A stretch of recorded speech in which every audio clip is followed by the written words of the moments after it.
अब हम करेंगे पेरीमीटर एंड एरिया। सबसे पहले देखो पेरीमीटर क्या होता है। पेरीमीटर आएगा आपके पास total length of the boundary, ठीक है। वो क्लोज्ड फिगर होनी चाहिए, total length of the boundary of a closed figure.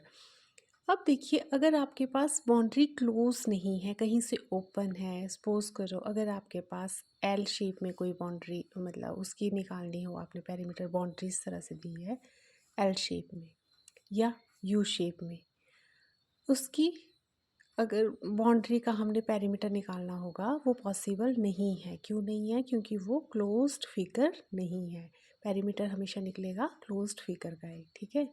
इसीलिए जब आप रेक्टेंगल का पेरीमीटर निकालोगे तो रेक्टेंगल में आप देखोगे, देखो क्या है, लेंथ, ब्रेड्थ, लेंथ और ये वाली ब्रेड्थ, ठीक है।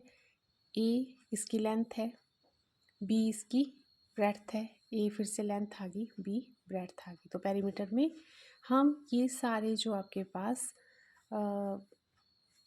नंबर दिए हुए हैं इनको हम ऐड कर लेंगे। जैसे ए प्लस बी प्लस ए प्लस बी, ये ऐड कर लिए। अब देखो ए और ए 2 टाइम रिपीट हो रहा है, 2a प्लस 2b आ गया, 2 is common, then 2 into A plus B, ये निकल गया आपके पास perimeter of a rectangle. Clear? Then perimeter of a square, इसमें देखो स्क्वायर में होती है 4 sides and all sides are equal. तो इसमें साइड ए ये इक्वल दी हुई है ना, तो पेरीमीटर क्या आ जाएगा, 4 इंटू साइड मतलब 4 into A, that is 4a is the perimeter of a square. अब आ जाइए सर्कल पे। अब सर्कल का पेरीमीटर जब आप निकालोगे तो इसमें आप देख सकते हो लेंथ और ब्रेड्थ तो नहीं होगी, ठीक है। सर्कल में क्या आएगा, रेडियस, ठीक है। तो जो पेरीमीटर आप निकालोगे ये है इसकी बाउंड्री। तो ये बाउंड्री क्या आपको बता रही है, ये जो सर्कल है ये सरकमफ्रेंस भी तो बोलते हैं ना इसको, सरकमफ्रेंस ऑफ अ सर्कल। तो सरकमफ्रेंस क्या होता है सर्कल का, 2πr। तो 2πr ही इसका पेरीमीटर हो जाएगा सर्कल का। क्लियर?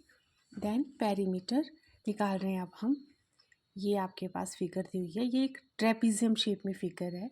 तो इसका पेरीमीटर निकालेंगे तो क्या होगा, लेंथ ऑफ बाउंड्रीज हम ऐड कर देंगे। तो देखो इसमें जो भी इसकी इस साइड वाली लेंथ है, इस साइड वाली, दिस एंड दिस, इन चारों को हमने ऐड कर लिया और टोटल जो आपके पास ऐड करके आया वो आपके पास आ जाएगा perimeter of this figure, that is trapezium. Okay, next area. अब देखिए एरिया क्या होता है, एरिया होगा magnitude of the plain region. Magnitude of the plain region means जो हमने जैसे मान लो रेक्टेंगल किया, स्क्वायर किया, सर्कल किया, ट्रेपीजियम किया, इसके अंदर वाला जो ये रिक्वायर्ड एरिया है, ये वाला, ये एरिया कहलाता है, ठीक है। पेरीमीटर होता है जो बाउंड्री की लेंथ होती है और area magnitude of the plain region. Plain region मतलब जो आपके पास इस तरह से फिगर दी होगी प्लेन में। अब ये आ गया एरिया ऑफ रेक्टेंगल, क्या होता है, length multiply by breadth. Area of square, side multiply by side. Area of parallelogram, parallelogram का एरिया हो जाता है बेस मल्टीप्लाई बाय हाइट, ठीक है। अब पैरेललोग्राम आपको पता होगा, पैरेललोग्राम क्या होता है, इस तरह की शेप जिसमें रेक्टेंगल भी एक पैरेललोग्राम ही है, या फिर इस तरह से वो आप थोड़ी तिरछे वाली लाइंस भी ले सकते हो, वो पैरेलल हैं, कहीं भी आगे किसी भी पॉइंट पे वो मीट नहीं होगी, मिलेगी नहीं, ठीक है। उसको हम पैरेललोग्राम कहेंगे। और इसकी जो हाइट है वो आ जाएगी, जो परपेंडिकुलर डिस्टेंस होगा वो इसकी हाइट कहलाएगी। ये वाला जो है ये h हाइट आ गया, ठीक है। और बेस आ गया जो इसके बेस की लेंथ होगी। अगर इस साइड से हम इसको बेस मानेंगे तो उसकी जो हाइट है वो यहाँ से इस एज से जो परपेंडिकुलर होगा वो हाइट मानी जाएगी। फिर base into height is the area of a parallelogram.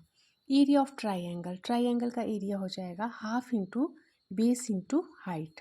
जो ट्राइंगल होगी आपके पास उसमें आपने उसका हाफ करना है, जो बेस होगा और जो हाइट आएगी।